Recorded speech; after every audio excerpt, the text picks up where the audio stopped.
Good morning. તો આજે અમે ઉઠી ગયા હતા સવારે 7 વાગે, કેમ કે આજે હતો શનિવાર એટલે અમારે વહેલા ભણવા જવાનું હતું, એટલે ઉઠી ગયા હતા 7 વાગે.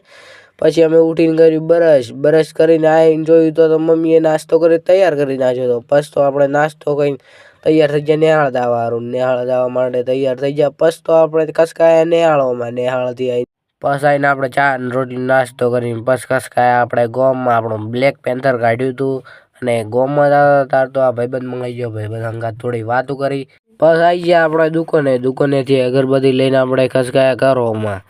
ઘરે આવીને જોયું તો કે ભેંસું અમારી ખાણ ખાઈ રહી હતી. તો બસ આપણે આવી ગયા ગાડીમાં આવીને તો આપણે ડીજે વગાડ્યું થોડી વાર ને પછી આપણે બહાર આવીને જોયું તો હોય તો મમ્મી અને પપ્પાએ ગાય ભેંસોનું દૂધ કાઢીને મૂકી દીધું હતું. પછી તો આપણે અંદર જઈને માતાજીની અગરબત્તી કરી નાખી. પછી આપણે ખાઈ પીને ખસકાયા ગેળા, કારણ કે આજે હતો શનિવાર તો દર્શન કરવા જવું પડે. પછી અમે આવી ગયા લાખણી શહેરમાં પહોંચીને આપણે ગેળા પહોંચી ગયા હતા. ગેળા પહોંચીને પછી આપણે અંદર આવી ગયા હતા. અંદર આવીને હનુમાન દાદા દર્શન કરી લીધા. પછી બહાર આવીને જોયું તો અહીંયા તો પહેલાં આવ્યા હતા ત્યારે તો ખૂબ નાનો ટકો હતો, અત્યારે તો ખૂબ મોટો થઈ ગયો. અને પછી અમે પ્રસાદી કરીને બસ થઈ ગયા ઘરોમાં રવાના અને ગેસ ભરાવી દીધો. પછી તો આપણે આવી ગયા હતા ઘરે 9 વાગે આવીને આપણે બે જા વાંચવા માટે વાંચીને પછી નીંદર આવવા લાગી તો અમે સૂઈ ગયા. ગુડ નાઇટ બધાને.